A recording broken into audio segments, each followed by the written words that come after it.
my fellow Poké nerds out there. This is Reggie, and welcome back once again to PokéMonth. It's finally time. It's finally time to start with the third starting type, that being the water type. But background? Oh, I just thought it would be better to change the boring old thing to match the type that I'm going to talk about. In this case, the water type. Water just happens to be one of the most abundant types in all Pokemon, pretty much consuming at least 15 to 20% of the entire Pokedex. That is just genuinely insane. So it's pretty easy to say that I have my work cut out for me when I say that picking 10 of these guys as my favorite is kind of difficult. But I still persisted, and I chose 10 of these Pokemon to talk about. Same rules as the other list. I'm gonna take 10 Pokemon and talk about why I like them and try to reason all my innate thoughts. Any other things? Nope. Well, let's just go ahead and dive into my top 10 favorite water types. I have got to stop adding these puns to my script.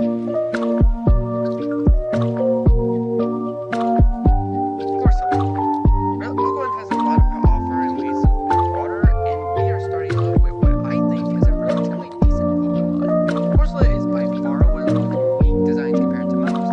It's based on coral reefs, which are very pretty themselves.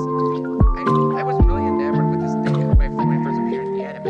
And again, you guys know me very well. I'm a Johto baby. I love Pokemon from the Johto region. And Corsola just happens to be from Johto. So you know what I think? I love this Pokemon. And that's not even going into all the reasons why I like it. Oh wait, yeah it is. I'm making this countdown myself. Hell, I even remember moments in the anime where Misty was so obsessed with wanting to catch this little thing, and I can understand why she wanted to catch it. It's adorable. And you know, it may not be the first water rock type to exist, that one being the fossils of the Kanto region, but it is one of my favorite Pokemon, and it also has one of my favorite type combinations, being water and rock. And to even top it off, I even get some pretty good decent moves like Stealth Rock, Bubble Beam, Aqua Ring, and even Ancient Power. Although it has a really great hidden ability in Regenerator, which heals the Pokemon after they switch out. And combine that with the fact that it can learn the move Recover, making it even more sustainable in combat. And you have a creature that could round out pretty much any team if you even decide to use it. Just watch out for that 4 times weakness to grass, otherwise it's toast. Oh, and did I also mention that this thing has, you know, a regional variant? Because it absolutely does. Galarian Corsola is pretty much the same as normal Corsola, but, you know, it's a ghost type. And on top of that, it even learns a couple of different moves than the normal Corsola would. You know, you got your normal Agent Power, Recover, and all that, but where it really shines is that this Galarian Corsola can actually evolve into a slightly more powerful Corsola if you really wanted to. But honestly, then again, why would you? Corsola, whether it is normal or Galarian, is perfect enough as is. And you know, the fact that Galarian Corsola is a pure ghost type, being one of the best defensive types out there, and even, you know, not having water tacked onto it for some weird reason, which honestly I don't know why it's not water ghost type. It's dead coral, yeah, which I guess technically is more like plants than it is rocks, but I don't know. Wait, actually, in fact, why didn't they just make this a ghost and rock type? We don't have a ghost rock type yet. This literally could have been it. I'll never understand Pokemon even to this day. Oh, but back to what I was saying about Galarian Corsola. People barely even use its evolution, and that Galarian Corsola actually has very good defensive stats, and couple that with Eviolite can boost it even more so, because this thing apparently at some point was a VGC menace. Yeah, this little thing can actually tear down even the strongest Pokemon out there. Okay, maybe not all the time, but you get what I'm saying. It's using Eviolite to boost its already insane defenses to criminally high numbers is ridiculous. And you know, it was even viable for a time, having moves like Curse, Strength Sap, and even Shadow Ball. Oh, and in case you guys are wondering,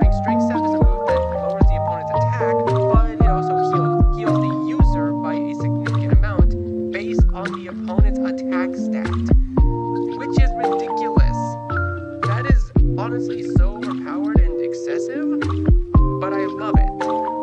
Given the right tools, Galarian Corsola could literally annihilate any other competition that stands against it. But to me, it doesn't really matter. No matter what form Corsola is in, I will always adore this thing. Even if it may not be as viable as it used to be anymore, I would still definitely use this thing on my team if given the chance. Kabutops. Sticking with the whole water rock types, Kabutops is another Pokemon that I genuinely like. That's right, all you Lord Helix believers. I'm a man of absolute chaos, and I will stand by this. Kabutops is just more preferable to me on an aesthetic level. I always thought it genuinely looked cooler than All-Star, despite sharing that pesky 4x grass weakness. But even so, its strength lies in the complete opposite of All-Star, which is attack. Having base 115 attack is nothing to take lightly, and it's surprisingly not too frail on the physical side either, with base 105 defense. It's also got 80 base speed, and making it pretty fast too. And like many good fossil Pokemon, it gets access to ancient power, but it also has access to a priority via Aqua Jet. It can hit hard with stat liquidation, and even gets leech life, which you know has been buffed recently to 80 power to get rid of any pesky grass types. Who's laughing now? Yes, the man of absolute chaos is a lot better than the people who believe in Lord Helix. And that's not even going into the lore of Kabutops either. This is simply because many dex entries talk about how much it's a great swimmer in water and it's a great hunter, and then it also drinks the body fluids of any prey that it catches. But then there's the pieces of the lore where they completely contradict each other. Pokemon Ultra Sun's dex entry reads its body had begun to change so it could function on land, but it didn't adapt in time and went extinct. This entry is actually a complete contrast to its Pokemon Shield entry, which reads, the cause behind the extinction of the species is unknown. So it kind of makes you wonder if the scientists in the Pokemon world even know about anything about Kabutops. Like, do we know or do we not know how it went extinct? It's like one entry said, hey, we know why this Pokemon went extinct, but the other one saying, no, we don't know why this went extinct. So do we know or do we not know, Game Freak? Make up your mind. Oh, and let's not forget this thing's dope-ass shiny form either. Seriously, the green is very nicely used to contrast with the usual brown shade that it is. And you guys know me, I'm a sucker for green shinies, and I love how radioactive it looks. It just fits so well for some reason. I don't know why, but it just does. But yeah, I like Kabutops far more so than any other fossil, and I'm standing by my opinion regardless.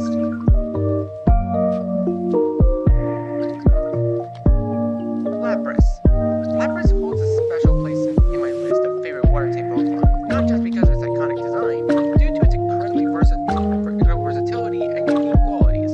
As a dual water ice type, because let's face it, a lot of Kanto water types just have the ice type tacked on for no apparent reason. Lapras brings strong coverage options, allowing it to counter various types that water Pokemon typically struggle against, like, you know, the usual grass type, dragon types, or I don't know, anything else that possibly resists water, which is basically little to none.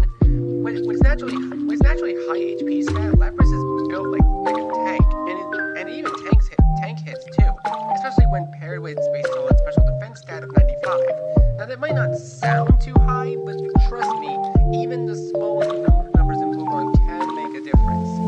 Even if you're a Pokemon named Chansey and you happen to have the lowest base attack stat in the entire game at 5. Seriously, what were they thinking with that Pokemon? I should probably stop talking shit about Chansey and focus back to why I like Lapras. But anyways, the bulkiness of Lapras makes it ideal for stalling out opponents and chipping away at it with any powerful moves that it knows. Its move pool is another reason why it stands out. Speaking of which, it has access to some excellent water and ice moves like Surf and Ice Beam, as well as a diverse set of coverage moves that like Thunderbolt and Psychic.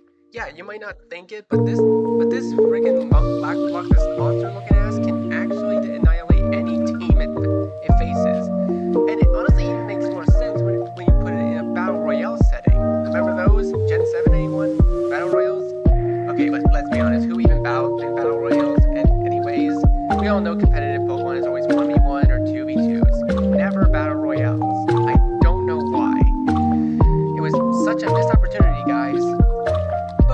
from that, these moves are what makes Lapras an adaptable choice for any team.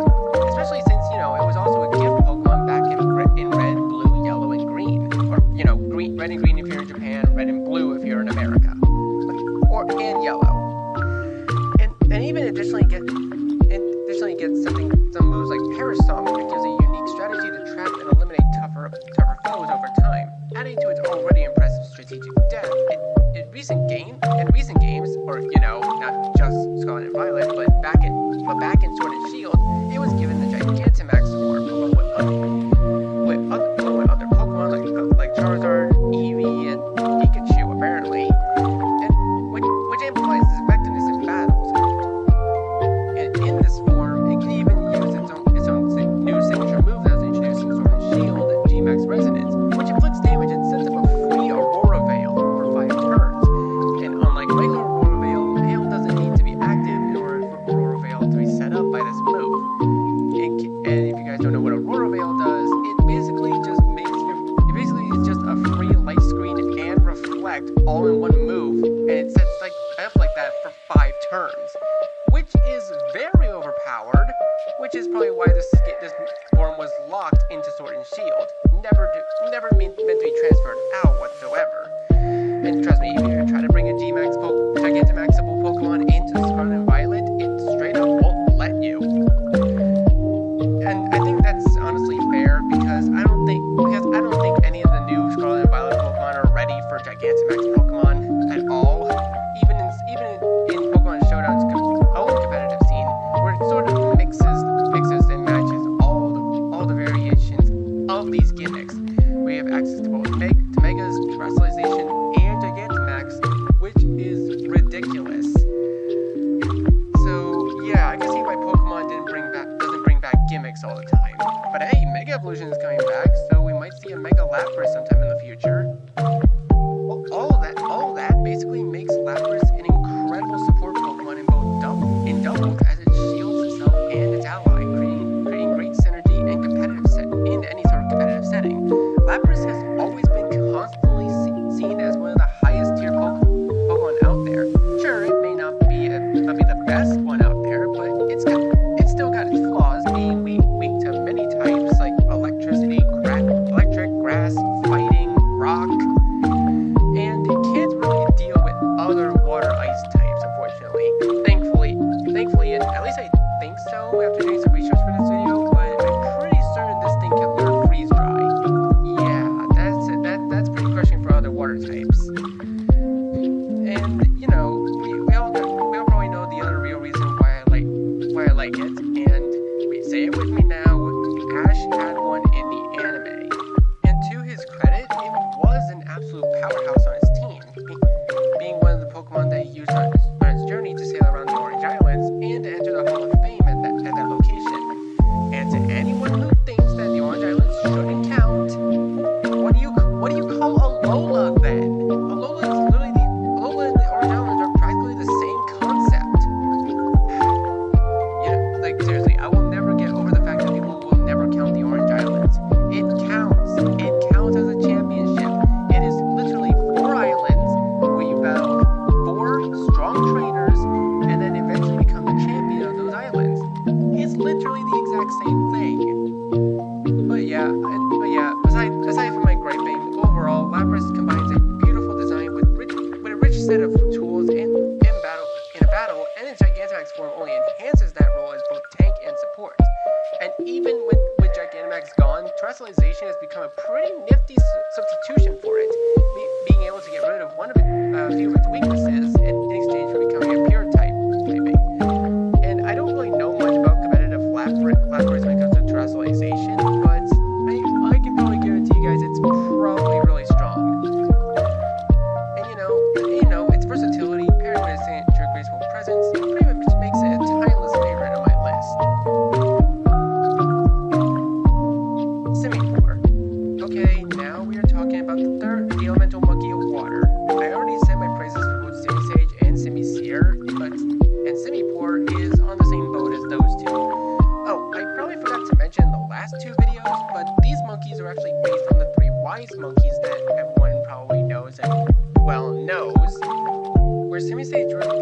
resembles speaks no evil, and semi-seer represents hear no evil. Semi-poor represents see no evil. You guys can kind of tell just by looking at their designs, it kind of makes the most sense when you look at it this way. And it also explains why its eyes are always closed in its design.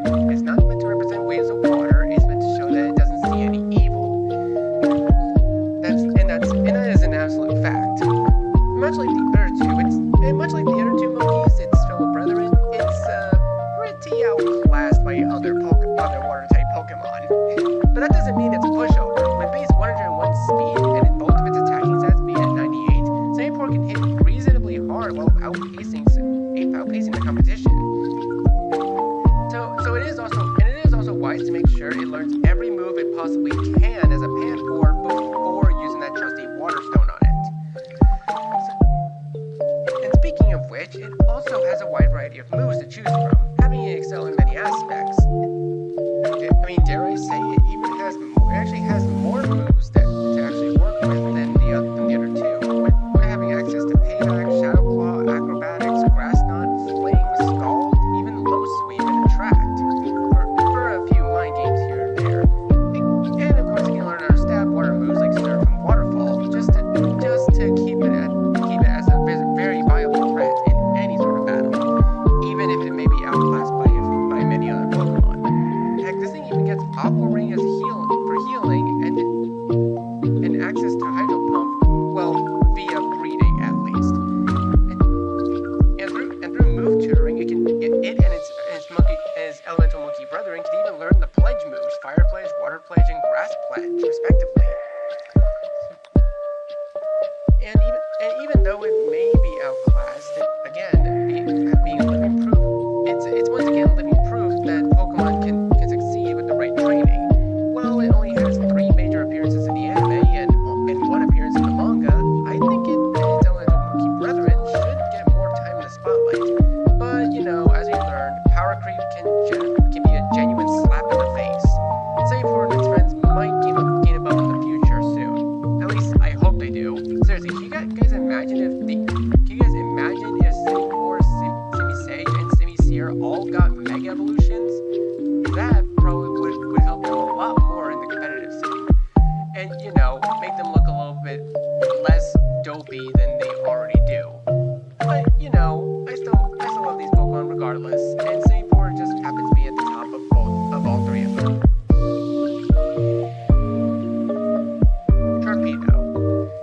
Sharpedo brings a unique edge to my favorite water-type Pokemon list. Thanks to its fierce design and blazing speed, it's one of the dark-type Pokemon that is a powerhouse when it comes to high-risk and high-reward gameplay. With an exceptional attack stat and above-average speed, Sharpedo is built to strike hard and fast, being the complete opposite of Lapras, where instead of harnessing its power to be bulky, Sharpedo harnesses its power to, well, tear down pretty much everything that you hold and love dear. With high-damaging moves like Crunch and Aqua Jet to allow it to capitalize on its dual typing and hit hard against opponents that happen to be weak to it. Additionally, it also gets access to Poison Jab and Ice Fang, which broadens its effectiveness against Grass and Fairy types that typically pose a huge threat against it. Sharpedo's ability Speed Boost just enhances its already insane speed even more so.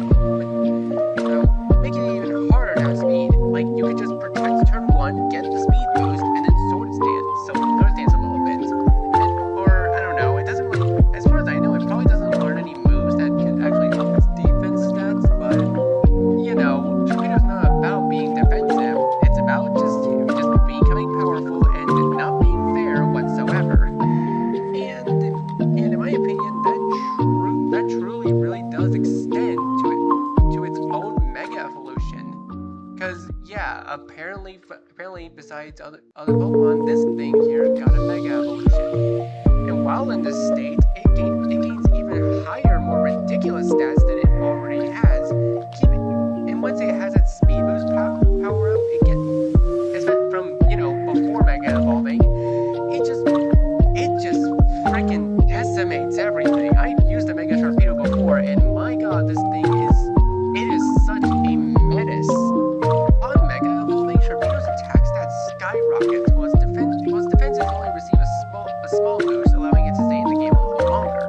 In this form, it gains the ability Strong Jaw, which boosts the power of biting moves like Crunch and Ice Fang, turning Torpedo into even more of a formidable threat. Mega Torpedo's boosted stats and enhanced move pool options make it a serious sweeper, especially in the late game, or if you really want to risk it all, the early game. Like, seriously, having an early game sweeper is no joke. If you watch any seriously, look up any Pokemon Showdown Sold videos about Mega Torpedo, and you'll see why. With high speed and powerful attack options and intense Mega Evolution, Torpedo itself is just a very thrilling pick for this list. And you know, I just also happen to like it because it's just a shark head. It is not even a full shark. It's just a head. Like when this thing eats something, like where does it all go? It doesn't have a stomach as far as I can see.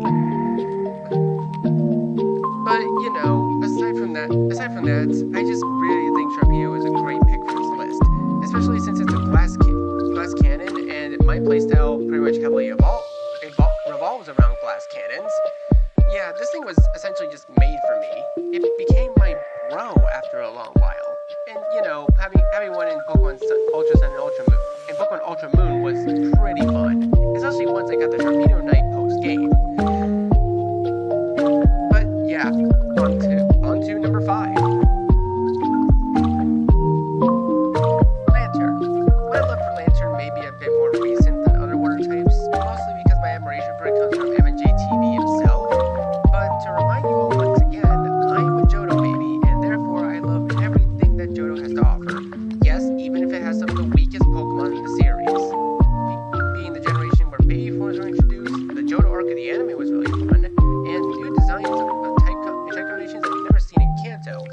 Lantern here being the example of the third reason, being as it is one of the first water and electric types that we've ever seen. Seriously, look at the Kanto Pokedex and tell me one water electric type that's in that dex. I can guarantee you won't find it, because Lantern and Re-Evolution Chinchou were the first. It itself did actually have some memorable moments in the anime and the games. And coupling that with its cute design, and yeah, I love this thing. Though looking at its stats, it's not too bad. It might suck on the physical side, its special side only being slightly better, and very mediocre speed. The true agent is its astronomical 125 base HP, making it pretty bulky, giving it plenty of survivability. Admittedly, it may not seem enticing at all when you look at it, but this thing gets Aqua Ring for a recovery move, as well as the abilities Volt Absorb and Water Absorb, making it challenging to choose if you want to hit it neutrally with an electric move or not, since it resists water type moves anyways. I mean, seriously, imagine this scenario. You're faced up against a Lantern and you have a water type on the field, and you have an electric type on the field, which should pose a bit of a threat to it. But then you go to click an electric move, and then oh no, it has Volt Absorb, which heals its HP if it gets hit by an electric move, basically making it immune to any electric attacks. And it wouldn't matter considering it resists water anyways, because you know, water resists water. Adding water to water gets more water. Are you sick of me saying water yet? Because it's not going to stop anytime soon. Because you know, this is a whole list about them. And again, even if you don't use Lantern, you can always find solace knowing that it has some of the most unique ability choices and very viable recovery options to choose from, making it very decent bulk-wise. Oh, and another small fact about it is that much like its fellow water type Golduck, it has literally been in every generation since its debut in Gold and Silver, and it hasn't gotten any form of buff for some inexplicable reason. Seriously, Game Freak, what are you doing? Give my boy Lantern some buffs. It requires a regional form or Mega Evolution or something. Just make Lantern better, please. Legend ZA, since Legends Pokemon ZA was announced, they gave Mega Evolutions to both Slowbro and Beedrill. Surely you can do something for Lantern. Quagsire. That is correct, I have acquired the Sire. Quagsire might seem unassuming at first, but it's one of my favorite water types because of its exceptional resilience and honestly quirky charm. Seriously, look at this thing. Look at how adorable it is. I just want to hug this thing. But let's go back to the topic on hand. It's one of my favorite water types for quite a few reasons. This water ground type Pokemon is one of those rare water type Pokemon that can completely nullify electric moves, much like good old Lantern back in its, well, actually I'd say it's the same region because Quagsire and Lantern were both introduced in the exact same time, and honestly makes sense.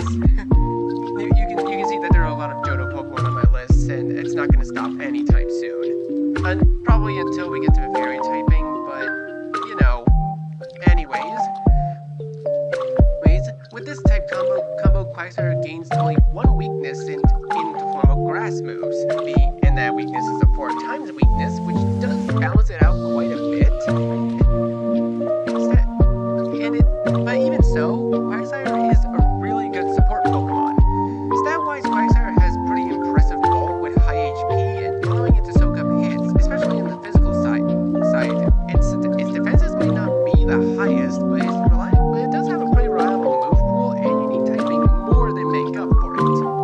With moves like Scald and Earthquake that give it quite strong stab options, it also has access to Ice Beam, help recover against grass type weaknesses, and additionally, Quagsire has access to the most broken healing move in the game, Recover, which trust me, if you're a competitive Pokemon player, you would know that Recover is very useful in pretty much any situation that you need it.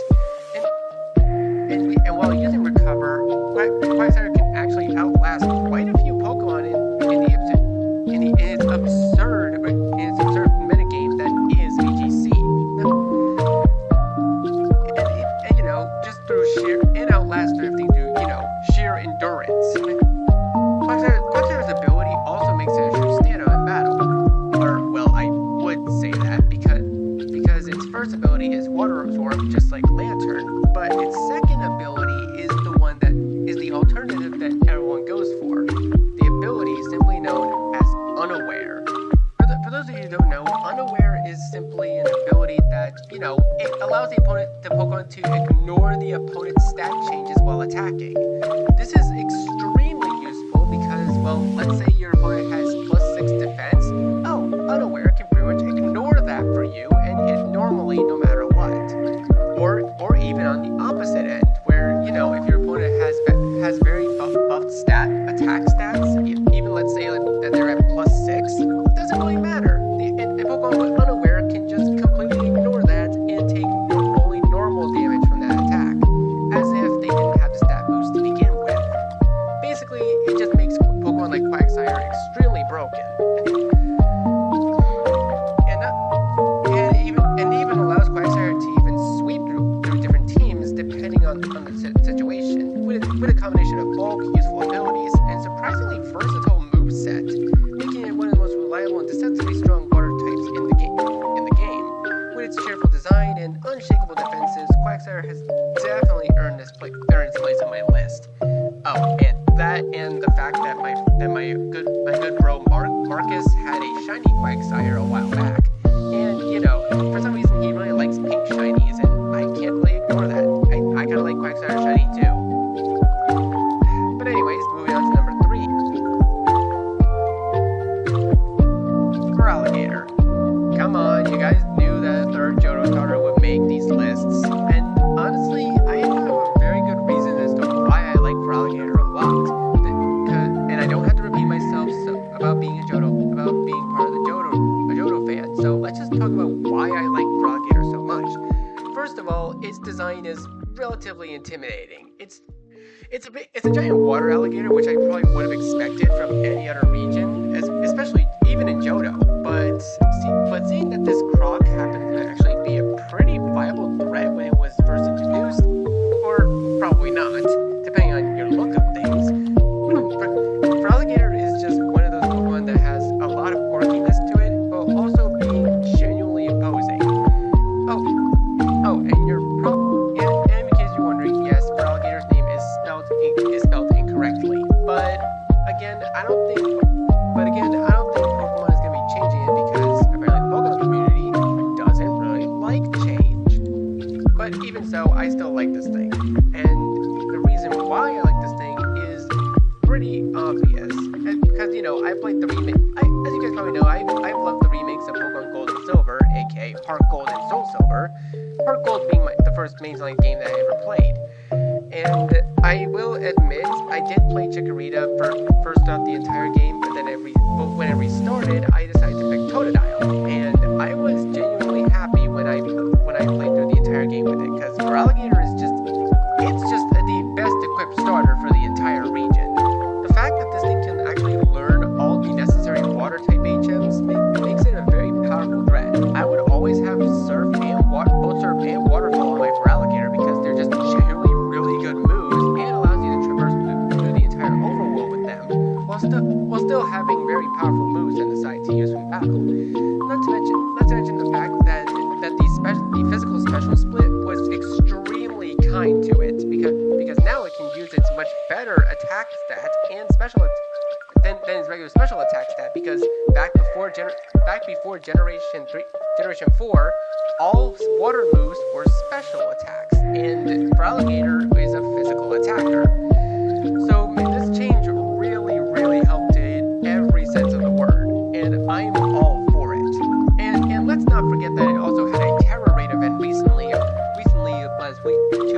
literally last weekend, and trust me, that whole Terra event wasn't really all too hard. It was challenging to say the least, but with the right setup, it was very easy to get through. And in case of you were wondering, I used a Kuma-O with the Stellar typing and the moves Breaking Swipe, Taunt, Iron Defense, and Body Press. It was a very genuinely easy thing to do. But anyways, back to Feraligatr, it's honestly a really good Pokemon. I honestly can't say anything negative about this thing, and it's in my top 3 for a reason, and it's honestly earned its spot here. And sure, Ash himself had a Totodile, which he never evolved into a Feraligatr for some odd, weird reason. I don't know why he never did. But even so, I would still genuinely use this on any Johto playthrough that I do in the near future. And to top it all off, it learns quite a few good coverage moves. Heck, it even gets Ice Punch because, you know, or I should actually say Ice Fang because that's its better move. And that's actually the better move between the two. And it takes advantage of the high physical attack that this thing has. Like, they did know they were making a water type, right?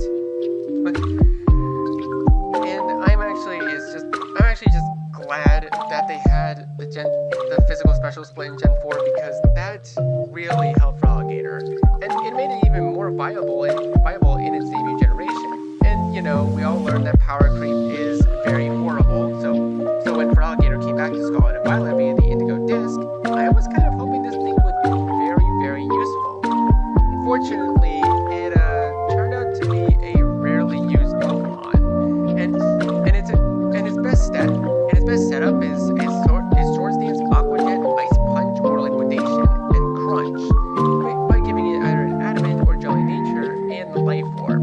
Oh, and I probably never mentioned this before, but when it comes to items in Pokemon, I hate the Life Orb.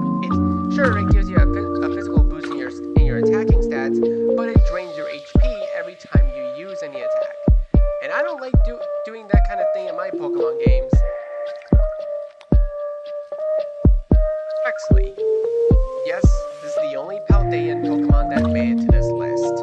And though I have very good reasons for it, when I first saw Quaxley, I thought it was once again going to be yet another Pokemon that nobody really would take up at all because, well, it's just the same as Ducklet. Unfortunately for them, they were wrong. It was actually just a pure water type and not water flying, being it's not 4 times weak to electricity like Ducklet and Swanna. Although for some reason, I actually really like this thing, and there are quite a few reasons as to why. Especially since this thing's Pokédex entry states that it likes to keep things tidy and is prone to overthinking things. Oh no, it's me! And after I saw that Pokédex entry, I pretty much fell in love with this thing. I honestly really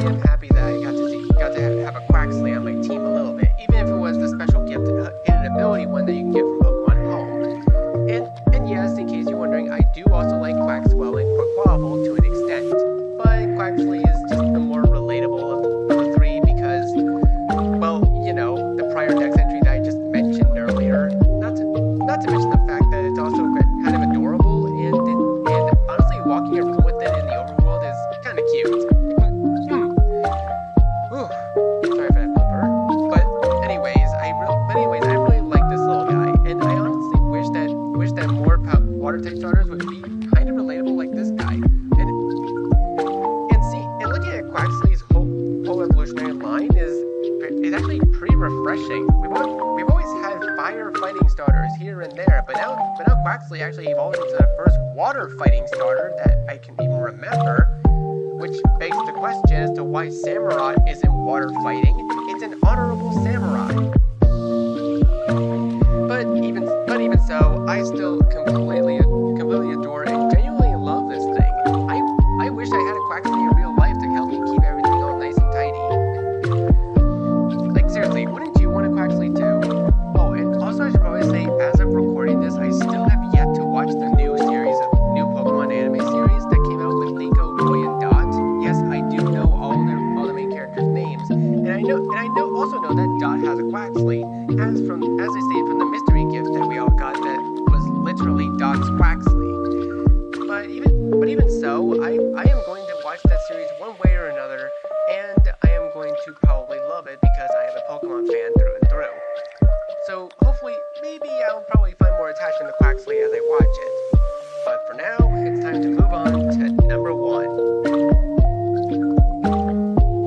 And my number 1 favorite water type of all time is Phione.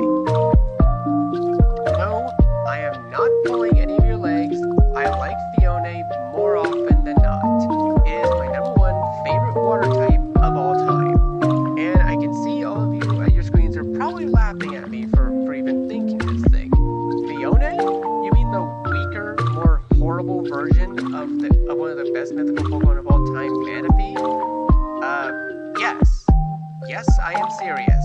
I like this thing. It's derpy, it's adorable, and I just have no other words to describe it. It's just genuinely one of my favorite Pokemon. Heck, I like this Pokemon so much that I actually bred one, hatched one in Pokemon Sun, and then proceeded to beat all of Pokemon Sun with just Phione. Don't believe me? Then allow me to show you. Here is a picture of my Phione that I actually brought from Pokemon Sun all the way to Scarlet and Violet, and here's a picture of its ribbon that it has, the Alola Champion ribbon. And yes, I nicknamed it Little Prince because I thought it was very fitting. And in case you're wondering, this is the only Pokemon I used throughout that entire run of Pokemon Sun. No other Pokemon, just Phione. So trust me, if anyone even drops Fione's name in any conversation, I'm gonna show up like a moth to a flame. Because Phione just so happens to be one of my favorite Pokemon of all time. In fact, it's always been my favorite. Even because it's again one of those cases. It's pretty much the reason why I have those cases of if no one will love and care for this Pokemon, then I will. Because my goodness, this thing is just too adorable and is honestly kind of a powerhouse, even with its lesser move pool, stats, and abilities. And yeah, it does also get its own signature move alongside Manaphy in the form of Take Heart, which cures status conditions and raises your special attack and special defense by 1 stage. And furthermore, it is one of the only Pokemon that people keep debating on whether it's a mythical or not. Like, there's quite a bit of evidence to support that it is a mythical, seeing as you need a mythical Pokemon to get it anyways, and you can only get it by breeding said mythical with a Ditto. And it's also mythical because apparently it's banned from multiple competitive formats, as far as I can see. And then there's the argument as to why it shouldn't be a mythical in the first place. Reasons why it shouldn't be a mythical in the first place is because you can breed multiple of them, meaning that every single one is not really special at all. And heck, I actually have a tradition of my own with breeding a few Phione and giving them to friends because I want them to raise a Phione to be strong and independent, just like mine. And the other reason why it shouldn't be mythical is because its stats don't really say mythical at all. It's because again, it's weaker than its own parent, and it has a worse move pool, worse stats, and is generally just more accessible compared to Manaphy, who, yeah, you can only get via Pokemon Ranger egg as an egg in Pokemon Ranger, then transfer it to Diamond or Pearl in order to hatch it. Or if you want to torture yourself, you can always shiny hunt Manaphy, but good luck getting through that nonsense.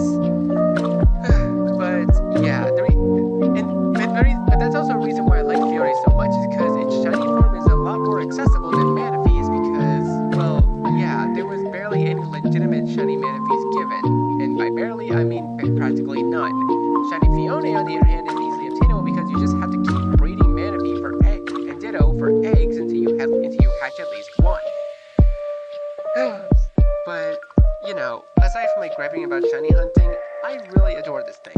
I like Fiona, and I really like that I turned this little Pokemon into a regional champion in one particular game.